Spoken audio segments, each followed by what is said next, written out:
అందరికీ నమస్కారం అండి. ఇప్పుడు ఏందంటే ఇప్పుడు మనం ఇప్పుడు ఏందంటే కొన్ని పరిస్థితుల వల్ల, కొన్ని కారణాల వల్ల మనం ఏం చేస్తామంటే అప్పులు చేస్తామండి. అవునా కదా!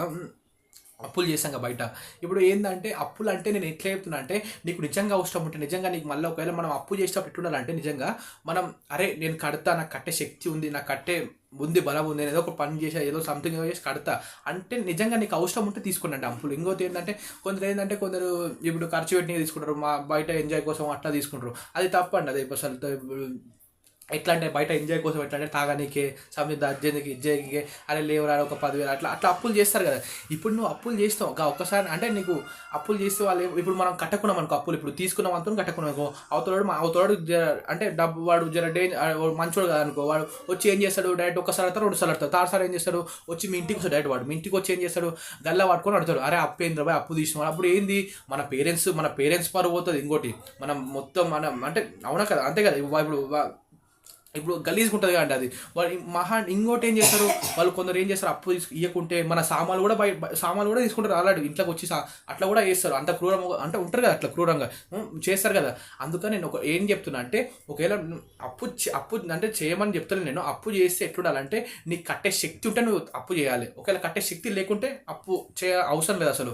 నీకు అరే నేను కడతా, నేను ఒకవేళ ఎంత అప్పు తీసుకుని నేను ఏదో పనో సంథింగ్ ఏదో పనో గినో ఏదో వేసి పక్క కడతా అంటే తీసుకోండి.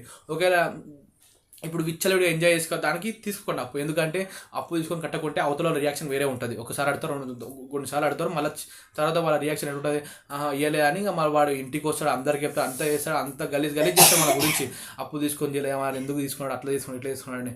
అందుకని మనం తీసుకుంటే మనం ఒక కరెక్ట్ నీకు కడదామంటే పక్కా తీసుకోండి. లేదంటే అప్పు జోలు పోద్దు అసలు. పోకపోతే ఇప్పుడు ఎందుకంటే మళ్ళీ టెన్షన్ ఉంటుంది. మళ్ళీ అరే అప్పింది రోజు మనం ఆలోచిస్తూనే ఉంటాం కదా. మనకి ఏమైనా ఉంటే లోపల ఇది అప్పు అంటే అప్పు ఉంటే మనం అరే ఎట్లా కట్టాలి, అప్పు ఎట్లా కట్టాలి, అప్పు ఎట్లా కట్టాలి, అంత ఉంది ఎట్లా అని.